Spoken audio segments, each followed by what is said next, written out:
इस दास ने सत्संग के माध्यम से और आध्यात्मिक ज्ञान चर्चा के माध्यम से,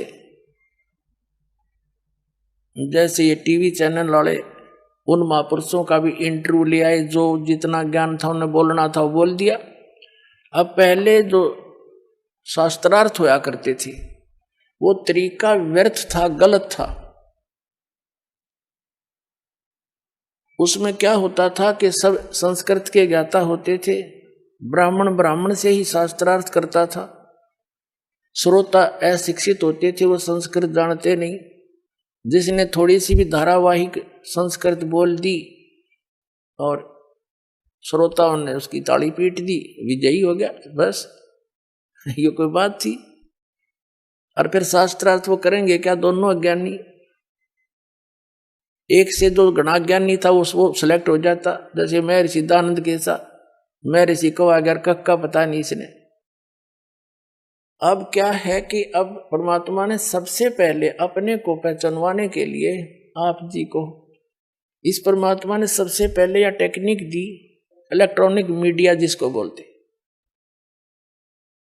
और ये इंटरनेट सैटेलाइट बना के और ये सारा कुछ व्यवस्था करके प्रोजेक्टर तक की खोज करवाई। सदग्रंथों को हिंदी में उन्हीं इंजीनियरों से अनुवाद करवाया। अगर ये दास अनुवाद करता, इन सब का करना तो यही था, लेकिन किससे का यकीन नहीं होने दो, ये नकली नौकरी ने क्या पता संस्कृत आती है नहीं। और परमात्मा कबीर साहब के साथ भी इन्होंने यही अन्याय किया था, हमारे साथ किया था न्याय, कि वो कहते थे कबीर तो अशिक्षित है, ये जानता नहीं संस्कृत को, ये क्या जाने सत्य ज्ञान को, वेद और ग्रंथों के ज्ञान को। वो तो जान थे, उन्हें भाषा की जरूरत नहीं थी। उसने भाषा की तो हमारे लिए जरूरत थी बताने के लिए, कौन सी भाषा में आप समझो, उससे हम बोल दिया करते थे। चीन में गए चीन वाली बोली, हरियाणा में हरियाणा वाली बोली उन्होंने, और पंजाब में गए पंजाबी बोली, क्योंकि वो पंजाबी में समझ सके। अब संस्कृत में करें जाओ गछामी गछामी, कौन सुनेगा, उसने क्या समझेंगे। एक भाषा विशेष है, थोड़ा ही विद्वान बन जाता है। तो इसी प्रकार उस समय उनकी दाल गलगी के कबीर जी अशिक्षित हैं, ये क्या जाने सदग्रंथों को। और आज यही दशा होती है, दास इसका हिंदी अनुवाद करके सुनाता, कोई ना माना हो, तो परमात्मा ने दया करी, उन्हीं से अनुवाद करवा दिया। और कहते हैं चोर चुरावे तुमड़ी गाड्डे पानी में, वो गाड्डे वह ऊपर आवे, जो सच्चाई छे नहीं ना। इन्होंने खूब अपने अज्ञान विधान से सदग्रंथों के अर्थ अनर्थ करने चाहे, लेकिन सच्चाई फिर भी ऊपर आई, ये छुपा नहीं सके। तो दास ने फिर ये क्लियर कर दिया, तो अब ये साफ हो गया।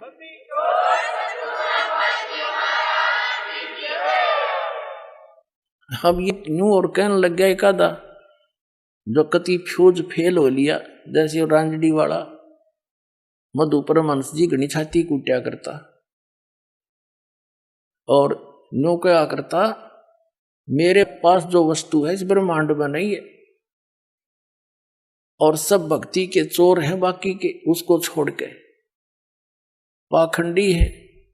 बताओ, एक भक्त अभी अभी 1 महीने से 20 दिन से वो बता रहा था जी, मैं पहले राधा स्वामी पंथ में था, ठाकुर जी महाराज का सीधा चेला था, मैं परिचर था, यानी वक्ता था, उनका सत्संग किया करता था, आदेश दे रखा था मेरे को, और मेरे को ये भी आदेश था, दीक्षा भी दिया करता, मैं नाम देता था। गुरु जी तो थे ठाकुर जी, और नाम दिया करता वो भगत जी। बताओ कोई बात हुई। ऐसे ही ये जो सतपाल जी महाराज हैं, और ये इनके भाई जो बाल योगेश्वर के हैं, जिसने प्रेम रावत अमेरिका रहता है, ये भी ऐसे ही करते हैं। और भी कई ऐसे प्रोसीजर अपना रखा है। नाम तो देगा एक संत बना रखे न, संत जी, और गुरु जी होगा सतपाल जी और ठाकुर जी। वाह रे शेरो, बता फेरे तले होगी राम सिंह ते, और पति होगा श्याम सिंह। कोई बात हो इनकी। तो पुण्यात्मा ये सारा ही ऊट पटांग हो रहा था, इस दास पर दया करी दाता ने। ठीक है, संघर्ष तो करना पड़ा, जेल तक जाना पड़ा इन अज्ञानियों ने, दुनिया को भ्रमित करके। रामपाल गुंडा है, बुंडा है, नोना बताया 1 नंबर का आदमी है, ये पता लग जाएगा। ये पता लग जाएगा संसार को।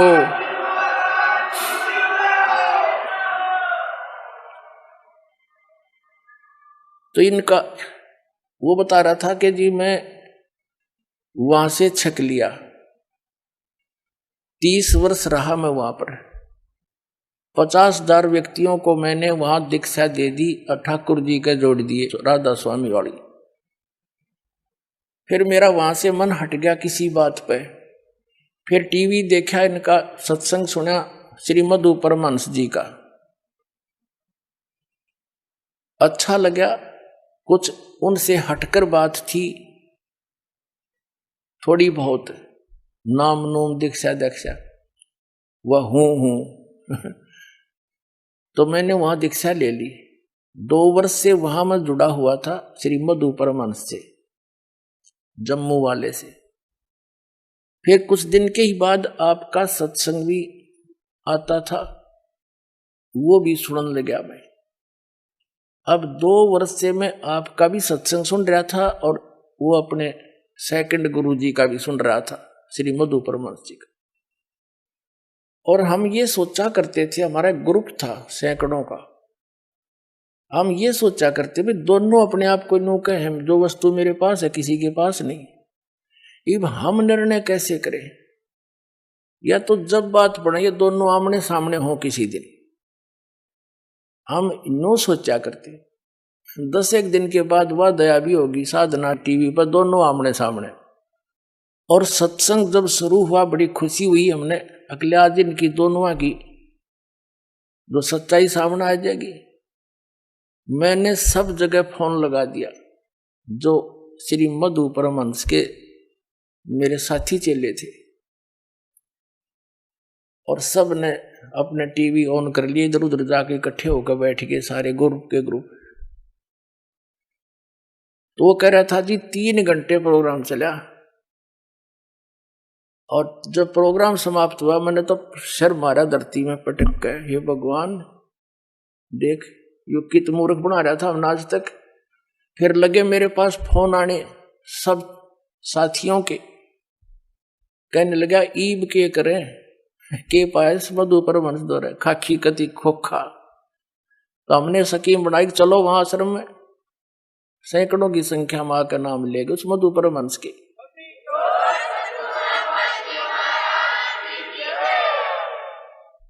अब वो क्या कहता है कि मैंने आध्यात्मिक ज्ञान चर्चा करी है कोनी, टीवी पर सत्संग आता है इसका जी जागरण पे, उस पे एक नीचे हेडिंग लिखने लग रहा है,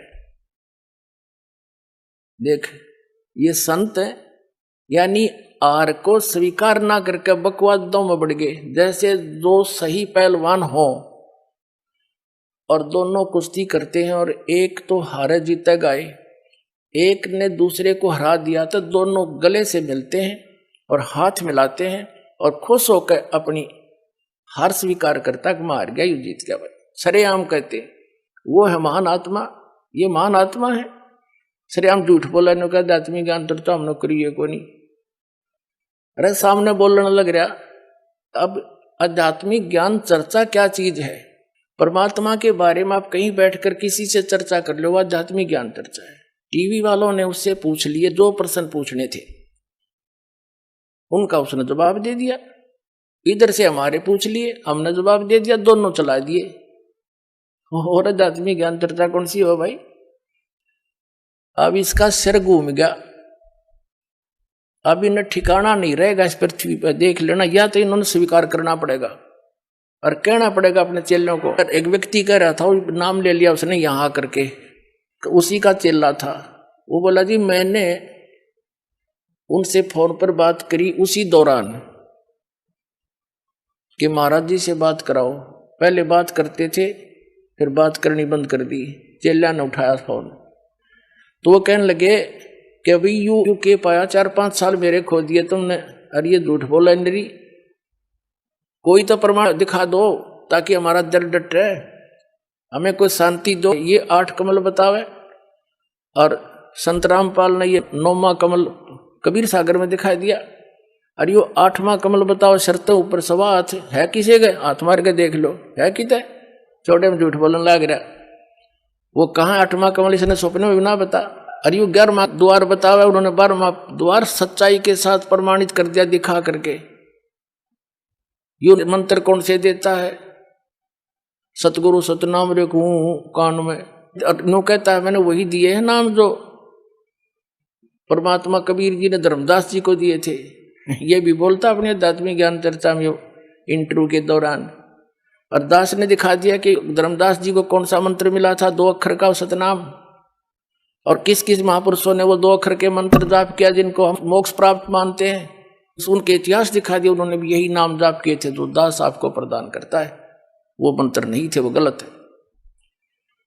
अब ये दूसरा आप देखो पुण्यात्मा, दास अभिमान नहीं करता क्योंकि मेरा अपना कोई बनाया हुआ, इसमें कोई योगदान नहीं है। ये गॉड गिवन नॉलेज है, कबीर भगवान का दिया हुआ है। दास को तो इस योग्य उस मालिक ने बना दिया कि तू पहचान, इनको समझ सब सदग्रंथों को। बुद्धि भगवान ही देता पुण्यात्मा। यहाँ का कितना इंटेलिजेंट आदमी हो, एक कंप्यूटर बना के दिखा दो भारतवासी। आप कंप्यूटर किससे बनवाए? उसको कल परमात्मा ने दी, वो भी इंसान ही है। और गॉड गिवन परमात्मा ने बनवाया, उससे ये कंप्यूटर ये सारा कुछ जीव नहीं बना सकता। जीव अभिमान करे तो मूर्ख है। तो यह दशा दास की समझ लेना कि ये कंप्यूटर परमात्मा ने बनवा दिया दास का, और इसमें सारा फिर कर दिया। सबके इतिहास पढ़े, पवित्र ईसाई धर्म के व्यक्ति पवित्र बाइबल से परिचित नहीं, उनके गुरु तक परिचित नहीं, वर्तमान के जितने भी उनके वक्ता हैं। और पवित्र हिंदू धर्म के ये आचार्य और शंकराचार्य हमारे सदग्रंथों वेदों और गीता से परिचित नहीं, और पवित्र कुरान शरीफ से परिचित नहीं। मुसलमान धर्म के वर्तमान के काजी और मुल्ला, उसमें क्या लिखा है? सूरत फुरकानी 25 में क्या संकेत दिया है? उनको ये नहीं मालूम कि ये इनकम्प्लीट गॉड है जिसको आप पूर्ण परमात्मा मान बैठे हो। सूरत फुरकानी 25 आयत नंबर 52 से 59 में कुरान शरीफ का ज्ञान दाता अपने पैगंबर हजरत मोहम्मद को कह रहा है कि हे पैगंबर, तो इन काफरों की बात मत मानना। ये कबीर को भगवान नहीं मानते, वो कबीर है समर्थ शक्ति, और उसके लिए संघर्ष करना। इनकी बात तो मत आना, ये तेरे साथ कितनी बाधा पैदा करे, तू आगे अडिग रहना। इसका नाम संघर्ष है, लड़ना नहीं। और वो परमात्मा वही है जिसने 6 दिन में सृष्टि रची, 7वें दिन तख्त पर जा बैठा, वो सबका जनक है, उसी ने सब उत्पन्न किए। उसकी खबर किसी बाखबर से पूछ ले। इससे सिद्ध हो गया कि जो कुरान शरीफ का ज्ञान दाता है उसको मुसलमान धर्म अपना अल्लाह मानते हैं, और वो अल्लाह तो किसी अन्य अल्लाह की ओर संकेत कर रहा है। तो क्या ज्ञान है इनको?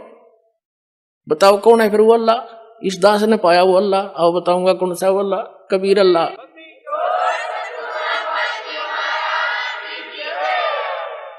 इसी प्रकार पवित्र सिख धर्म के वर्तमान के जितने भी गुरुद्वारे के अंदर या जहां भी पाठी है, वो गुरु ग्रंथ साहब के महत्व को समझ नहीं सके। इस दास ने समझा कि वो कौन है, दानक रूप रहा करतार। कौन था? वो बेई नदी में एक जिंदा महात्मा के रूप में उनके साथ आया था, और एकदम अंतर्ध्यान करके उनको कहाँ लेकर गए थे, कौन थे वो, और कैसा वहां परमात्मा। गुरु ग्रंथ साहब में लिखा है वो साकार है, उसकी चाल बताई है, उसकी आंखें बताई, नाक तक बता रखे हैं गुरु नानक साहब जी ने। तो क्या जाना इन्होंने, वर्तमान वालों ने, इस सदग्रंथों को। और सतगुरु के लक्षण कहूं, वो मधुरे बैन विनोद, 4 वेद 60 शास्त्र, वो कहे 18 बोध। सतपुरुष जिन जानसी, सतगुरु जिसका नाम जिन्हें खाक जाने। सतपुरुष यानी परमात्मा को किसी ने जाना, उन महापुरुषों को छोड़कर जिनको सीधे आकर मिले थे, उन्होंने अपना अनुभव लिखा, इसको समझ नहीं सके। तो किसी भी वर्तमान के सभी धर्मों के जितने धर्म ग्रंथ है, इस दास ने समझे और उनका समझ में नहीं आए। तो अब जैसे इन शंकराचार्यों के साथ ऐसे ही दया करी दाता ने आपके ऊपर करी ना। ये साची उपराणे ना जो सन 2009 में अक्टूबर में हमने इनके पास निमंत्रण भेजा था, प्रार्थना पत्र 4 शंकराचार्यों पर रजिस्टर्ड भी, और स्पेशल भगत भेज के उसे साइन करवा के लाए कि आप आइए, आध्यात्मिक ज्ञान चर्चा सतलोक आश्रम बरवाला में करिए। इसी आश्रम में निर्धारित किया था, ये बन रहा था उस समय। वो क्यों आऊं भाई, वो तो एक महापुरुष मान रहे अपने आप ने। रामपाल एक बैठा कोण में, उन्हें अपनी बेइज्जती माननी होगी, लेकिन हमने उनके आसन उसन ला कर पूरी श्रद्धा से उनका व्यवस्था की थी, वो नहीं आए। 2 चैनल बुक रखे थे, साधना और जी जागरण, और 4 घंटे सत्संग दोनों पर रिले हुआ। नहीं आए कोई बात नहीं, हमारा दुर्भाग्य था। अब दया करी परमात्मा ने, सद्बुद्धि दी इस साधना चैनल वाले पुण्यात्माओं को। पुण्यात्माओं, धन है ये साधना चैनल जिसने इतना मदद करी हमारे इस परमात्मा के ज्ञान को आप तक पहुंचाने में। जिस भी चैनल पर चलाओ थे, तीसरे दिन हाथ खड़ा कर लेते, क्यों धमका दे इनको दूसरे, क्यों उनकी पोल खुल रही थी सबकी। ये आपके शत्रु हैं, मित्र नहीं है। सन 2003 में आस्था चैनल पर चला था हमारा प्रोग्राम, 6 महीने चला था, और सबके में आलण लग गया था। इन नकलियों को पता लग गया, इन्होंने तुरंत उसको धमका डरा कर बंद करवा दिया। हमने सिर पटक लिया, किसी चैनल वाले ने चलाया नहीं। फिर कुछ दिनों के बाद ये साधना चैनल नया नया खुला था, इस पर कोई गाहक नहीं था, हमने कोई ओटे नहीं था, हमारा नो जोड़ बैठ गया। तो इसने मुंह मांगे पैसे भक्ता ने दिए इसको, और ये चलाएगा। मालिक की दया है, लीला तो सीखिए। पहले इसका कवरेज बहुत कम थी, तो उस क्षेत्र के लोग खूब परिचित हुए। थोड़ी देर तक गालम गाला हुए, मारे गए फोन पर भी गालियां दें, क्या बकवास कर रहे हो, बंद करो इसको। तो बड़ा संघर्ष के साथ निकल के ऊपर आए हैं पुण्यात्माओं। और अब जो भी सुना इस प्रोग्राम को, आंखों से आंसू गिरते हैं। कहाँ छुपी थी ये सच्चाई, कहाँ भूले बैठे थे हम भगवान को, आसपास भी नहीं थे दाता के। पहले जब भी हमारा ये सत्संग शुरू होता था साधना चैनल पर, और 10-20 फोन आ करते गाली देने वालों के, तुम क्या बकवास कर रहे हो, तुम ब्रह्मा विष्णु महेश के माता पिता बता रहे हो। ये भगत कहा करते, जी ऐसे हो रहा, भी चलने दो, तुम बोलियो ना, भला बुरा सबका सह लो, आन दो टाइम। भगवान का बोला शब्द है, कोई मेरा अपना कहा हुआ थोड़ा। ये प्रमाणों को देख देख कर सबके बुद्धि सेंटर में आ गई, भाई सच्चाई तो ये है। तो इसी आधार से इन शंकराचार्यों से इन्होंने जाके इंटरव्यू लिया, बड़ी मेहनत करी, और फिर उसको चलाया दास ने। फिर उनकी धोती सी धोती सारे की कख नहीं पाया। अपने आत्माओं, एक इंटरनेशनल स्तर के चैनल है दोनों, जी जागरण और ये साधना। डिश टीवी पे यू चल है, एयरटेल पे यू, और बाकी बहुत स्थानों पर केबलों पर आता है। और सब पे आध्यात्मिक ज्ञान चर्चा चला दी, और उनके मुंह में जबान नहीं रहा, सदमा सा हो गया सबके, सांस नहीं काटते। बोलो बताओ, या तो मैं गलत कह रहा हूं तो बताओ, रामपाल गलत कह रहा है बताओ कितने चूज हो गए वो सारे। कहते हैं तारा मंडल बैठ कर चांद बड़ाई खावे, उदय भया जब सूरज का स्यों तारों छप जावे। और ज्ञान सब ज्ञानड़ी, कबीर ज्ञान सो ज्ञाने, जैसे गोला तोब का अब करता चले मैदाने। अब ये सब मैदान छोड़कर भाग गए जितने संत हैं, बोलते क्यों ना, जवाब दो। तो इससे बुद्धिमान समाज समझ जाएगा कुछ दिन में कि कख नहीं इनके पास, और बुद्धिमता इन महापुरुषों की ये होगी। ये स्वयं कह दें भाई कोई बात ना। देखो वही सदग्रंथ है जिनको मान्य मानते थे, उन्हीं में प्रमाण दास ने दे दी। ये सच्चाई है तो इन्होंने भी कहना चाहिए इस बात को। और कोई इसमें हार जीत नहीं होया करती, हार जीत तब मूर्ख आदमी बनाया करे। हम परमात्मा के बच्चे हैं, सारे कष्ट पा रहे यहाँ पर, और इनका बहुत बड़ा उपकार हो जाएगा जब अपने मुंह से जल्दी कह देंगे ना, तो सब समझ जाएंगे वे सचमुच सच्ची कहे हो। क्योंकि कुछ एक संतों ने तो ये कह दिया है कि रामपाल की पुस्तक नहीं पढ़ना, रामपाल का सत्संग नहीं देखना। तो क्या वो मित्र है उनके? वो तो दुश्मन है। सबका सुनो सत्संग और कंपेयर करो, सबके साथ तुलना करो, तो संत नहीं है। जैसे ईसा मसीह जी ने कहा था कि ये तुम्हारे जो गुरु हैं ये तुम्हें बहुत अच्छे लगते हैं, बड़े शरीफ दिखाई देते हैं, पर ये तुम्हारे दुश्मन हैं। ये भेड़ नहीं, ये भेड़िए हैं। तुम इनको भेड़ समझते हो, ये भेड़िए हैं, तुम्हारे जीवन का नाश कर रहे हैं। हरी नहीं बात था, उसको करस करवा दिया था। वो उपकारी आदमी था, और उन दुष्टों ने अपना, क्यों उसमें शिक्षा थी को नहीं, राजाओं को बका दिया, प्रजा को बका दिया, और उस महापुरुष को क्रश करवा दिया, उस महापुरुष को। और वही तरीका दास के साथ अपनाया था करूथा कांड कराने के लिए। लेकिन अब मालिक का साथ था हमारे, और उसका वचन था, प्रमाण हमारे साथ थे, सीडी हमने बनाकर समाज में भेज रखी थी।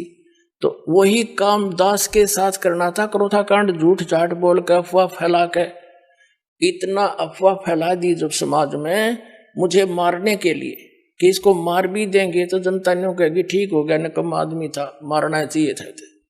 उसी उद्देश्य से उन्होंने फिर आक्रमण किया करूथा आश्रम पर। इस मुख्यमंत्री हरियाणा के भूपेंद्र सिंह हुड्डा के कहने से, क्योंकि ये भी आर्य समाजी है। और महर्षि दयानंद की पोल खोल दी, मैंने वेदों से तुलना कर दी उनके सत्यार्थ प्रकाश की, और इतना ही कहा था भाई आप इसको सत्यार्थ प्रकाश महर्षि दयानंद का लिखा हुआ मानते ही हो। और ये महर्षि दयानंद कहता है कि वेद सत्य है, वेदों में जो लिखा है वो मुझे मान्य है, और इसके अतिरिक्त मैं किसी की बात को स्वीकार नहीं करता। तो वेदों से तुलना कर दी कि महर्षि दयानंद कह रहा है कि परमात्मा पाप नाश नहीं कर सकता। ये दुर्वेद अध्याय नंबर 8 के श्लोक नंबर 13 में स्पष्ट किया है कि परमात्मा घोर पाप भी नाश कर दे साधक के। फिर वो भगवान के साथ जो पाप है नाश नहीं कर सकता, वो साबुन के साथ जो मैल नाश नहीं कर सकता, फिर साबुन भी क्यों कहते हैं उसको? ऐसे इसके ढेर सारे प्रमाण वेदों से ही कैंसिल कर दिया। ये कति फ्यूज हो गया। इन आचार्यों ने पता चला कि ईब तुम्हारी रोजी रोटी जावेगी, जय हमारे अनुयायियों को पता लग गया। इसलिए इन्होंने उनकी जनता का दिमाग बदलने के लिए मेरे को बदनाम करा, छक्के इतना बदनाम कर दिया कि घर के भी नफरत कर दिया आदमी थे, जो इतनी भी झूठ होती हमारे अंदर। लेकिन आज वही रामपाल है, शिखर में जाएगा यो ज्ञान। हाँ, पता लग जाए सबको।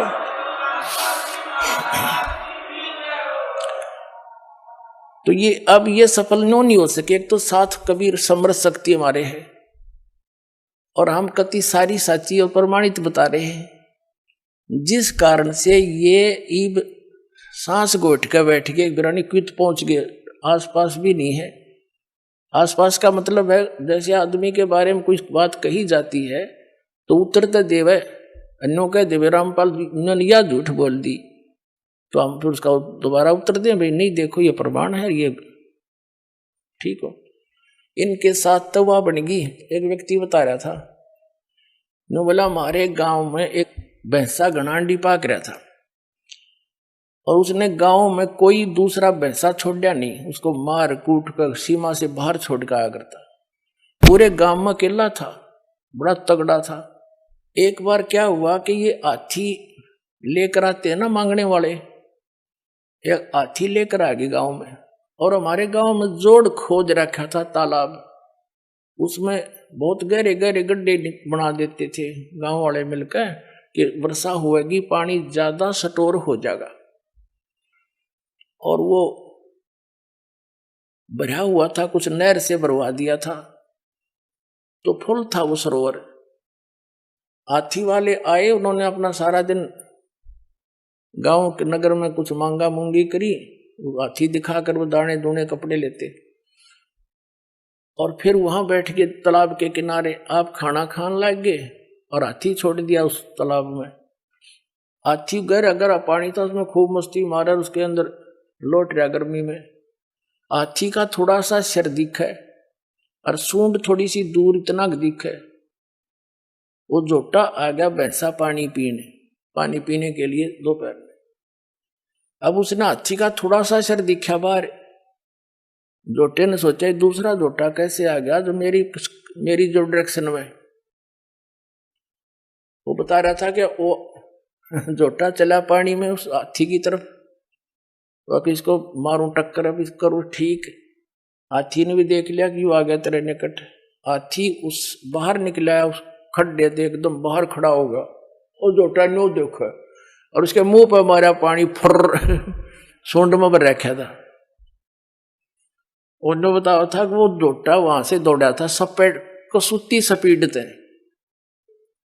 और 3 किलोमीटर 4 किलोमीटर हमारी सीमा है दूसरे गांव की, उस सीमा से पार जाकर उसने पीछे मुड़ के देखा तो और गांव के लोग नो पूछ नो देखे भाई इसका कोई पीछे भी नहीं लग रहा, अरे यू इतना कसूता बाजा क्यों जा है, सीमा पार कर गया। तो पता लग गया कि ऐसे ऐसे बन गई अंडी गेला। तो पुण्यात्माओं दास ने यू सारा हाथी दिखा दिया इन ताई, अब ये पता नहीं कहां जाकर डटेंगे।